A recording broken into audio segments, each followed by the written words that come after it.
Follow the last clue down where the light never reached. Every stray detail, every voice nobody believed. We keep the tide rolling for the ones they walk past. Follow the last clue till the truth looks back. The Last Clue is a production of Smith Media Team, LLC. If you have any information about these cases, please email us at info@smithmediateamllc.com. Listener discretion is advised. Some content may be upsetting to listeners. Right now, we're diving into 4 cases that continue to haunt investigators, families, and entire communities. A young woman who vanished from a cruise ship in Paradise. A controversial Oklahoma case that sparked national outrage over prosecutorial accountability. A 7-year-old girl whose life was stolen by someone entrusted to deliver a package. And 2 friends who disappeared into the Oklahoma backroads only for their remains to be identified over a decade later. 4 cases, 4 families, 4 stories that demand answers. And maybe, just maybe, someone listening holds the last clue. But before we get started, we want to welcome our new listeners and subscribers from Indio, California, Miami, Dakar, Senegal, and Nanaimo, British Columbia. Nanaimo. Wherever you're listening from tonight, thank you for being part of this community. Thank you for listening in Nanaimo. It is fun to say. I'm going to say that about a dozen more times. I'm not mad. Perfect. You can follow The Last Clue wherever you get your podcasts, including Apple, Spotify, Amazon Music, YouTube, iHeart, and many, many more. And for exclusive content, you can subscribe on Buzzsprout, or we now have a Buy Me a Coffee page. Oh, that's funny.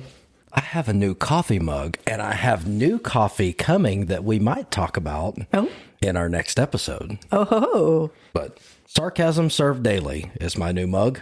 It's pretty accurate. I feel like it was. There's nothing wrong with it at all. So before we get started, we want to talk about a little segment that we're going to introduce here called Clue Me In. This is our attempt at our random searches throughout the internet that come up with things that aren't necessarily for the last clue, but kind of tie in just the randomness of the worldwide inner Googles. I love the worldwide inner Googles. So Clue Me In, the spotlight goes to a writer and researcher named Zachariah Malachi, who on Substack wrote an article called Play It Again, I Want to Hear the Part Where You Break Free, and it explores the emotional gravity of memory, music, and the moments that shape us. Okay. Now, Zachariah has built a reputation for blending personal storytelling with cultural reflection. In this piece, however, he writes about the way certain songs become emotional timestamps, like anchors that pull us back to the exact second our lives changed. He kind of captures the ache of replaying a moment over and over, trying to understand what we missed or what we wish we could rewrite. This is a theme that echoes through so many of the cases we cover. I can see that. Families replaying their last conversation, the last text, the last moment they saw their loved one alive, searching for meaning in the rewind. Now, I want to go to this Substack because I found his content very interesting. Now, I will tell you that some of the songs I had to listen to for the first time. Okay. There was some randomness. But as we talk about this, listeners, pay attention because we want to hear what song you think of as we go through this list of songs that this gentleman has come up with. Okay. So he's talking about a happy song, maybe playing it once or twice, a sad song, maybe two. But a murder ballad? Murder ballad. Murder ballad. That was a new one. So thank you for that. That's new one on me. So his lineup of songs that have to do with tragedy sounds like this. From 1956, the Louvin Brothers, Knoxville Girl. Today years old. The way he describes it, it's not a song, it's a crime scene with harmony vocals. Oh my. A man walks out with his girl, comes back alone, then calmly explains how he killed her. No metaphor, no poetry, no anything, just wow. Song number 2 from the incomparable Lefty Frizzell, 1959, Long Black Veil. I immediately went to Long Black Woman in a Black Dress, something like that, a different song. You might want to rephrase that sentence a little bit. Long Black Dress. No, Tall Cool Woman in a Black Dress. That's there you go. Okay. I don't know. I was just thinking off the cuff, man. It's my brain hole. So this is a slower song. In this one, a man is accused of murder. He could save himself, as the author explains, but he'd have to admit he was cheating with his best friend's wife. Oh. So he chooses to hang instead. Oh. Long Black Veil from Lefty Frizzell, 1959. And then from Vernon Dalhart, The Wreck of the Old 97. Oh. This is about a train engineer who's behind schedule, pushes his train too fast, and the train leaves the tracks. Nobody survives. Okay, Wreck of the Edmund Fitzgerald on a track. Oh. The Carter family with special guest Johnny Cash. Okay. Banks of the Ohio. Why does everything happen in Ohio? This is a very quiet song if you've never heard it. This is what I would describe, and I think he would probably describe if he would be so bold as to reach out to us. This is a silent killer. Oh. This is a very soft, quiet song where a man asks his lover to marry him, and she says no. Oh, okay. So he drowns her. Oh, that escalated quickly. They typically do. From 1959, Hank Snow, Miller's Cave. That sounds ominous anyway. Miller's Cave? Come on. Yeah. The writer says a man suspects his partner is cheating, invites her and the other guy to a cave. Nope. And you already know how this ends. Nope. 3 people go in, 1 comes out. No, thank you. And now, the Kingston Trio from 1958. Okay. Tom Dooley. A man kills his lover, he's captured, and he's hanged. And the chorus, is, as the writer says, is catchy enough to sing along to an execution. Well, I mean, if we brought them back, public ones, there's probably some that we would all say that we would sing along to. So there's that. Tom Dooley is based on a true story. I feel like I've at least heard of that one. And the legend, Hank Williams. Probably not a song that you would necessarily think of, even though a lot of people know it. I'm so lonesome I could cry. Okay. A fabulous tune. So nobody dies in this song. But as the author says, emotionally, nobody survives. Okay. A whippoorwill cries, the moon hides, a man dissolves into loneliness. This is the other side of the same coin. So this one is not necessarily death, but emotional death, I guess. Emotional death, yes. Okay. So now it's time to ask the listeners. Actually, let me step in here for a second, because I think I know the easy one. The easy one that I think everybody's going to go to is the Dixie Chicks. They were known as the Dixie Chicks at the time. They are now known as the Chicks. Okay. But oh, good. Okay. Earl had to die. Yeah. Goodbye, Earl. Goodbye, Earl. Thank you. I think that's the easy one that you go to. I think the one that my group of music friends would go to, because there's been a folklore around the song, is Possum Kingdom by the Toadies. Because the song is so dark and ominous that people assume that it has to do with murder. It doesn't necessarily, but the song has enough of that tone that people think that Possum Kingdom by the Toadies is about a murder. Okay. And in the chorus, he says, "Do you want to die?" Yeah. I had never really I'd never really thought about it that way, but okay, now I'm going to. Do you have any that you would like to add? I think we talked about this earlier. I think you were kind of stumped on this. Songs and death? Songs about death? Obviously, two that come to mind. The very, very ever popular Pearl Jam. Jeremy Spoken. Yeah. Sorry, y'all. But I can't sing that song without doing that.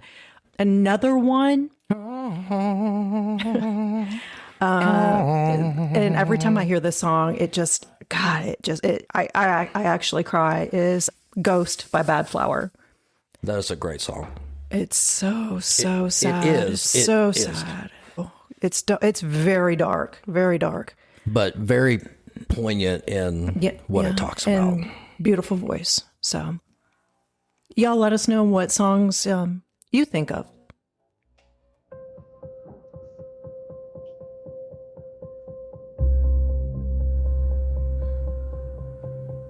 Late night, headphones on, door locked, static fade. Unless you've lived under a rock in March of 1998, you know that 23-year-old Amy Lynn Bradley vanished from the Royal Caribbean cruise ship Rhapsody of the Seas while it was docked near Curacao.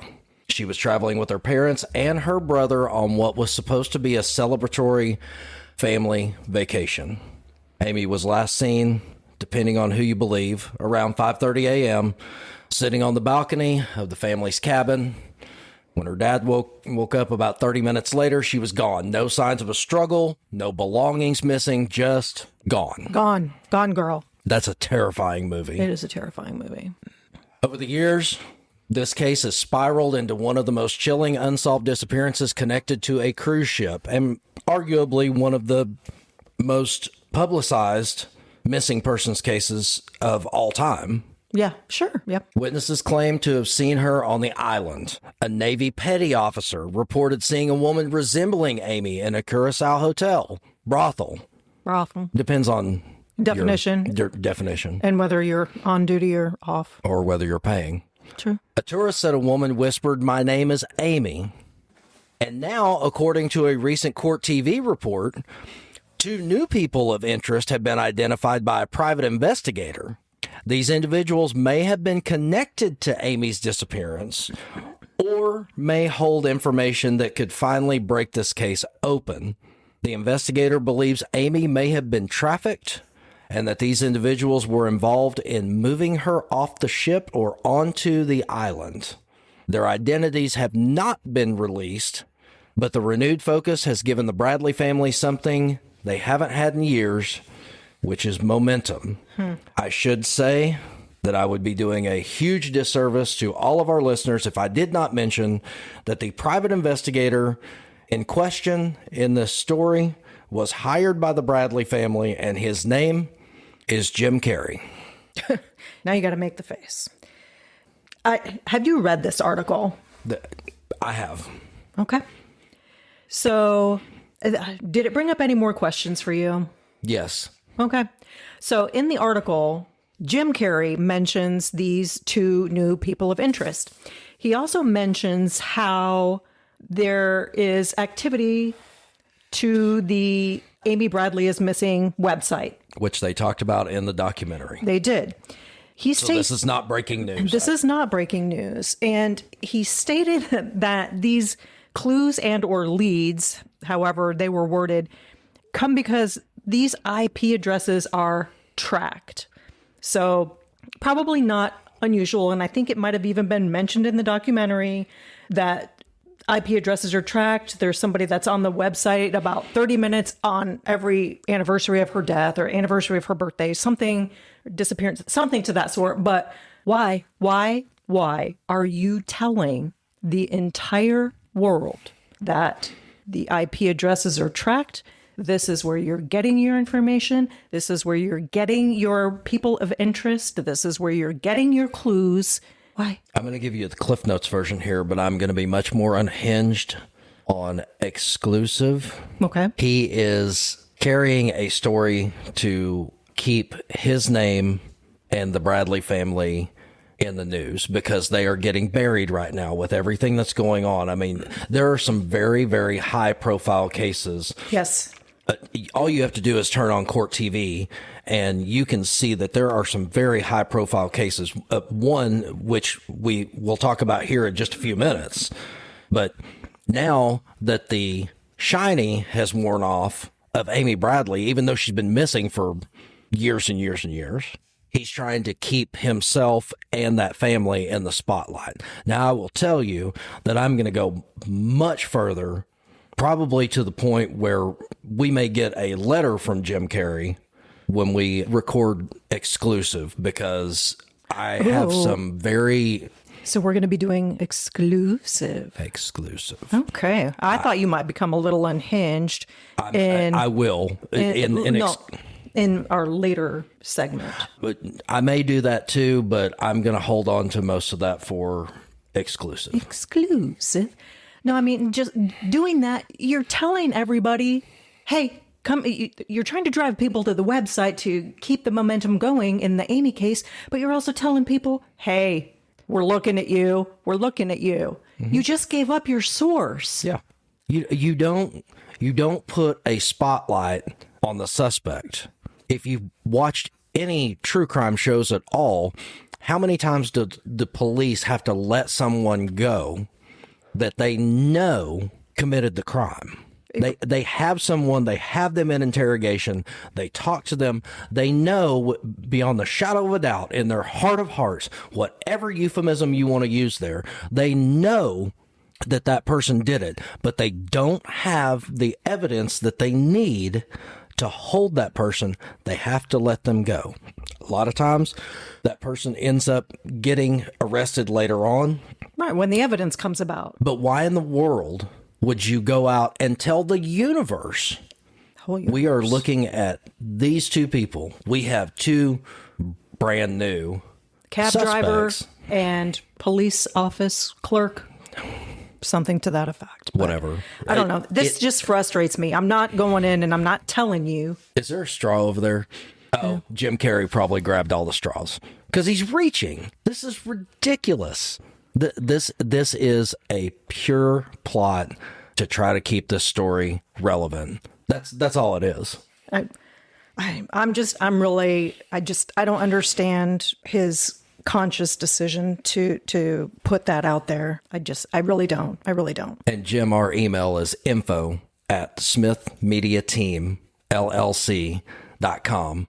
If you ever want to have a real conversation with real facts and real people, instead of blasting it all over the world, trying to get everybody to look back at your case. Look at me. We're right here. Look at me. And again, the same questions remain. How does a young woman vanish from a cruise ship without anyone noticing?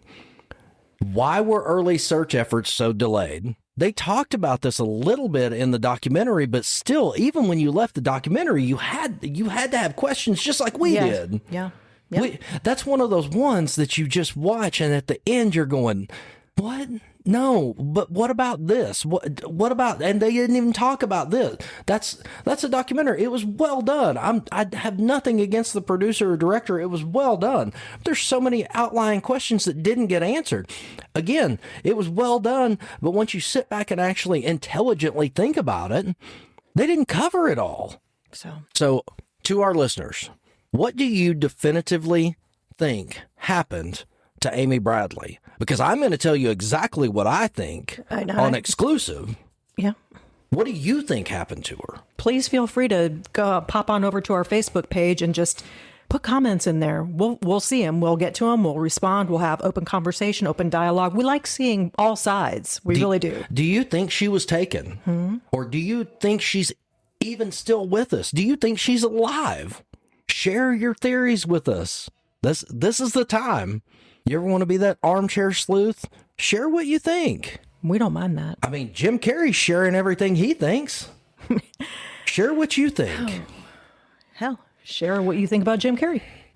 So we turn from a missing persons case to a local case that went national, the Jesse Butler case. Oh, this one makes me so angry.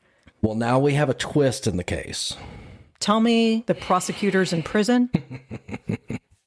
And I would like to say thank you to Page 6 Oklahoma and the Focal Point of Accountability.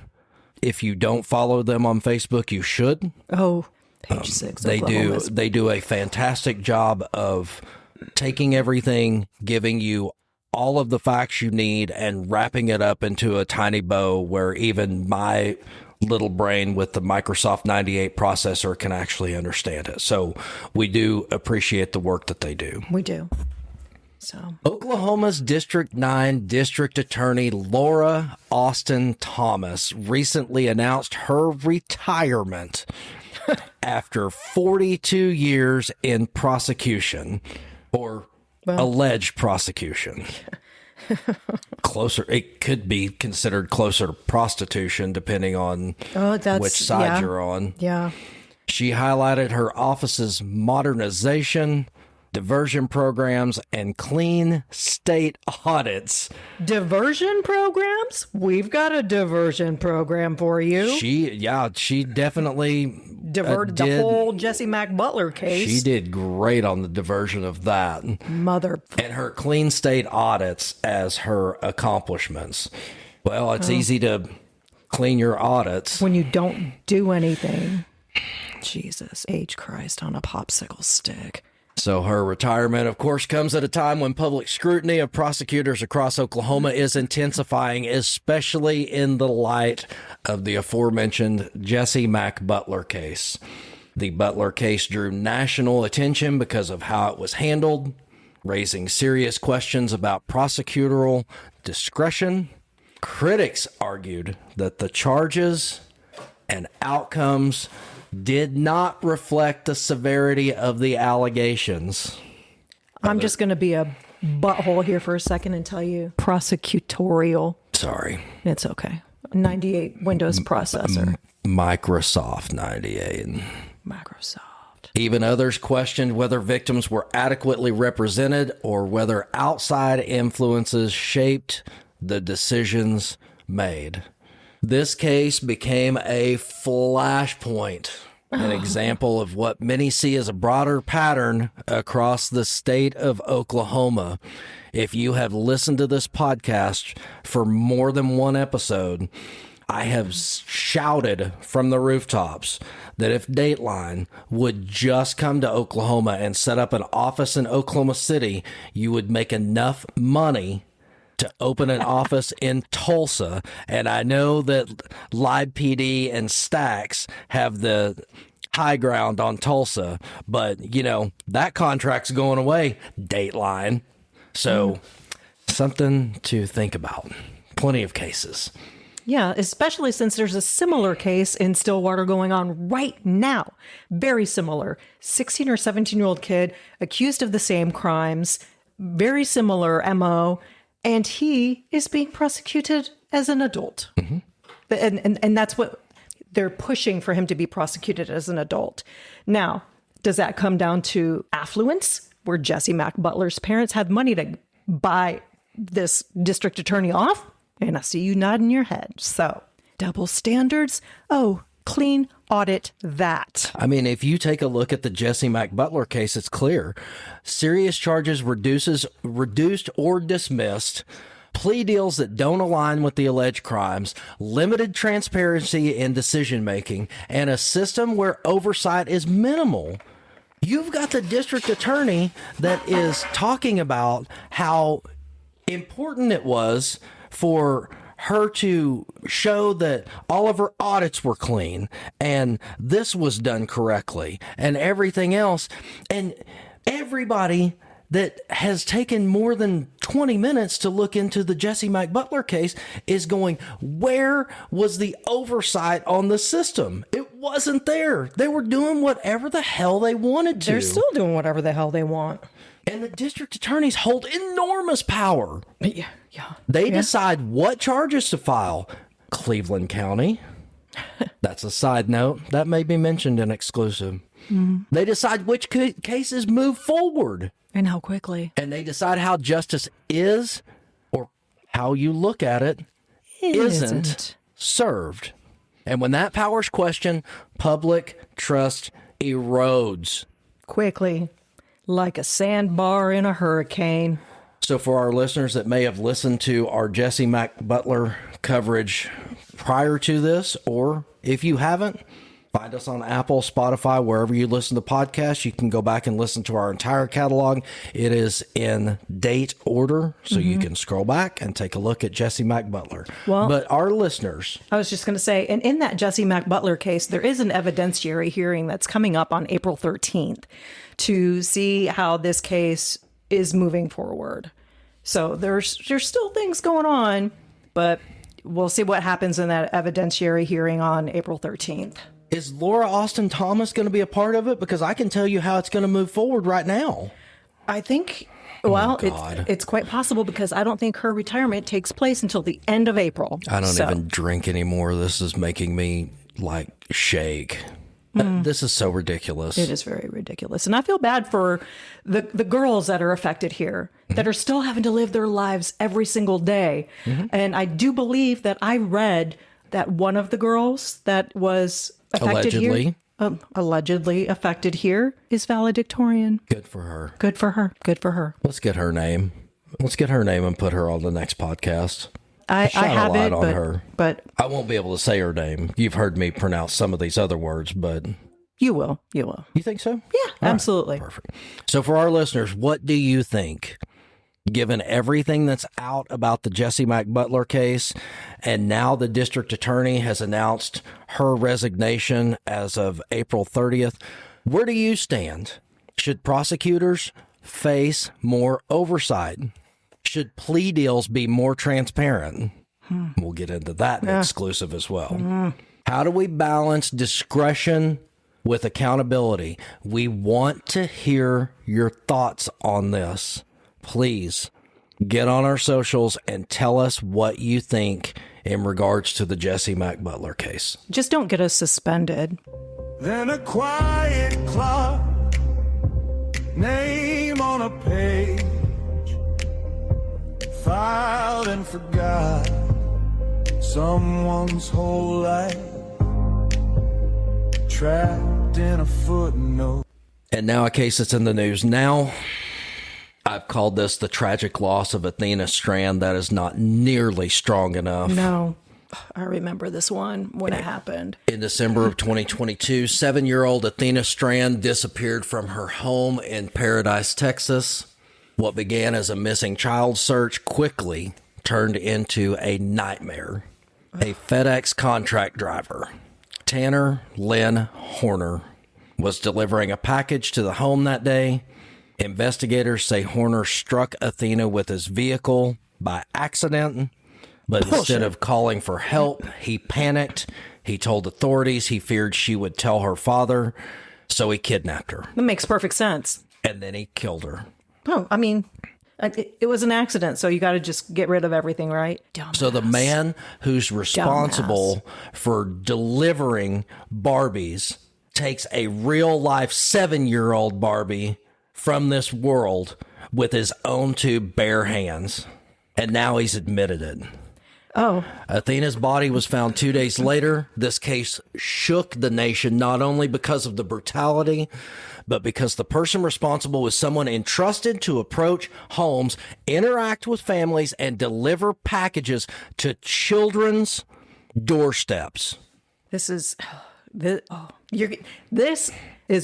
ruffling the feathers of everyone. You're bringing out the mama bears, the papa bears, everybody. This case is just fucked up from the start. And if you thought I was going to get warm in exclusive from our first case, wait till you hear what I have to say in exclusive on this case. I am not going to hold anything back. So I guess we need to remind people to subscribe on Buzzsprout. So you better can while you can listen. Because it may be the shortest episode of exclusive ever, because they may pull it off of the major platforms by the time I get done. Well, exclusive is, for those that are new, welcome again. Exclusive is our premium content bonus episodes where you can subscribe on Buzzsprout. It's just $5 a month. We say bad words. We do say bad words. I think I've already said a couple here, but this is me being filtered. I do not say bad words. She says bad words. I am as pure as the winter snow. In the muddy Mississippi. Okay. That's as true as what this jagoff said most of the time. But anyway, I apologize. Go ahead, please. No. I was just telling people where to subscribe on Buzzsprout for $5 a month for exclusive content. $5 a month. $5 a month. $5 a month, and you're going to get to hear me have an aneurysm in your earbuds. Well, and please don't use these as cases against me because I am not touching him. I'm not touching you. Exclusive, and I want to make this abundantly clear. Exclusive Excuse me. is not suitable for work unless you have really good earbuds. Please don't listen to this at work. Very true. So, Horner pleaded guilty to capital murder and aggravated kidnapping. Athena's mother described her daughter as a bright, funny, and full of life adorable young little girl. The still photo from the FedEx truck will probably haunt me for at least the next 10 years. Oh my God. I just recently saw that and I cried. I cried, and I'm probably going to cry again right now. And if you see that still photo, just know this is a little girl who loved dancing, loved to be around her family, and should have grown up to experience everything the world had to offer. And this guy, who wouldn't know the truth if the truth knocked on his front door and said, "Hello, I'm the truth. It's nice to meet you." This guy hasn't told a straight story this entire time. Not once. He had to sign for the truth package and he wasn't home, so they took it back. That dumb mother bugger. This case forces us to confront uncomfortable questions. For our parents, how do we protect our children and grandchildren from people who enter our homes through everyday services, even walk up to our front doors and drop packages off? And that's an even more common thing now. I was totally against the Amazon thing. Listen, I know Amazon has way more legal money than we do. This is pure opinion. I was totally against the Amazon thing where the Amazon driver punches a code into a box or somebody opens the garage door for them so that they can swing a package into the garage and then the garage door shuts. You have lost your damn mind. No, you can leave it outside the door just like everybody else. Mm-hmm. No, stupid. Should delivery companies implement stricter screening or monitoring? And how do families heal from a loss so senseless and so preventable? All this guy had to do at the start was do the right thing. That's all he had to do. All he had to do was go up to the door, grab his cell phone, call 911, go up to the door, knock, say he needed help, something. He could have done a dozen different things Scream, than yell, murder help. that little girl. It's ridiculous. Yep. So, listeners, this is where I'm very, very, very interested. I'm interested in all your opinions. I really am. I read, and she definitely reads everything. I do a lot more reading than I do talking. Every comment, every response is thought out. It may not be, some of our responses may not be the longest response you've ever seen, but it probably means we agree with you. There's not much more to be said, but we read everything. We do. What safeguards do you believe should be in place to prevent a tragedy like this happening again? And what makes you feel safer? Me? I can answer that question partially. Go ahead. Big dog. Big dogs. Big dogs. Yeah. Code words. And now to a case that we covered previously. In 2013, Molly Miller, who was 17 at the time, and Colt Haynes, who was 21 at the time, vanished after a high-speed chase through rural Oklahoma. They were passengers in a car driven by James Con Nip, who fled police through the back roads of Love County. Mm-hmm. Nip escaped on foot.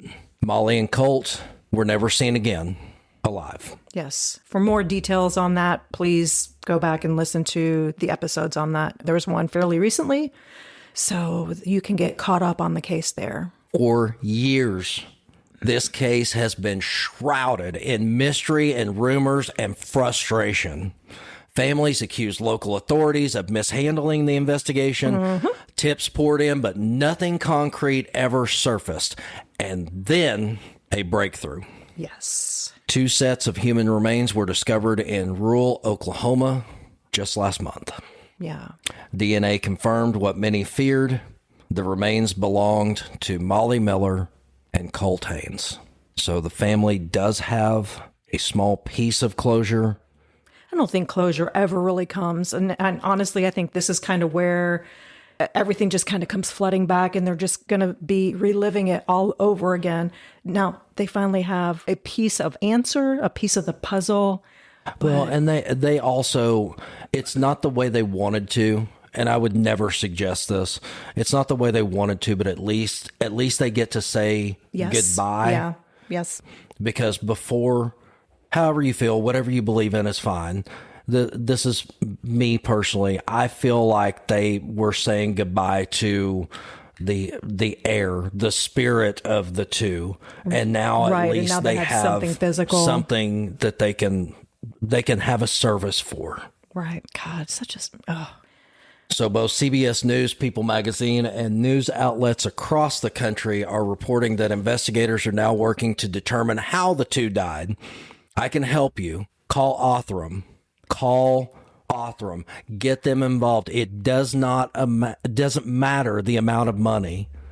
Call them. If you haven't already called them, you're morons, first of all. But get them on the phone and get them involved. If there is a shred of DNA that is not Colt's, that is not Molly's, Othram is going to find it. No disrespect to any other DNA services, but if you look at what Othram has done, they have solved so many cases. They've brought so much closure. If there's a shred of DNA that can be extracted from those remains, Othram is going to find it. I have nothing to add because you're 100% correct. Investigators are also trying to determine how their bodies ended up in the location where they were found and who may have been involved, which is one of the deep controversies in this story. Yeah. It seems that there were several people involved. Now, that's pure speculation. It is. But if you look into it, it certainly looks like there is more than one person involved in the disappearance of Molly Miller and Colt Haynes. Yes, and the family infighting between Molly and Colt's families is just heartbreaking. It's heartbreaking. So it's, God. And like you said, this discovery, it brings answers, but it doesn't necessarily bring closure. It brings as much closure as it can. Mm-hmm. A piece of the puzzle. But why were Molly and Colt left in those woods? What happened after that chase ended? Because there's a lot of speculation about that. Yeah, and who, if anyone's going to be held responsible? Listeners, you were very vocal when we've covered the Molly Miller Colt Haynes case before. We expect nothing less than your unbridled opinions on our Facebook page. In our Facebook, just drop them in the comments because we know you have them. Do you believe this was an accident, or do you think it was something more? I have my opinion. Let's save that for exclusive. Okay. And now for the final segment. Oh, are you going to do it? I'm going to do it. Clueless. Right after this.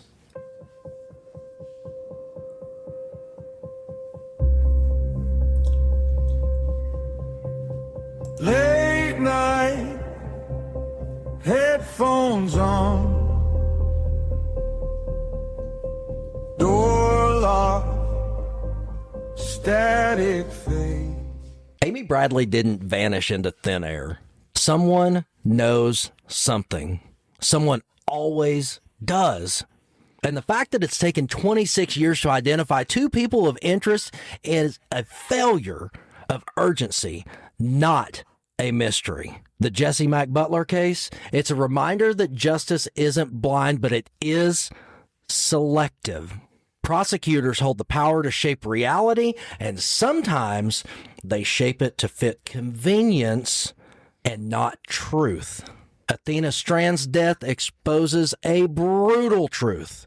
We trust strangers because they wear a uniform and carry a package, but trust without accountability is just a gamble we hope never goes wrong.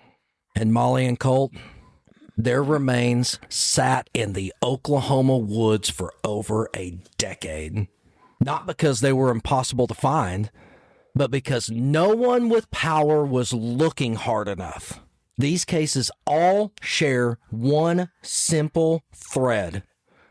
Systems fail, people fail, and families are left to pick up the pieces while the rest of the world moves on. But we don't move on. We don't let go. We don't stop asking questions because the truth doesn't hide forever. It hides until someone forces it into the light. Listeners, push these stories into the light with us. Tell us what you think. Tell us what you see. Tell us what everyone else is missing. And tell us where the last clue is. The Last Clue is a production of Smith Media Team, LLC. If you have any information regarding these cases, please email us at info@smithmediateamllc.com. You can follow The Last Clue wherever you get your podcasts, including Apple, Spotify, Amazon Music, YouTube, iHeartRadio, and many more. And for exclusive content, subscribe on Buzzsprout for just $5 a month and buy me a coffee. As always, keep searching for the last clue. Follow the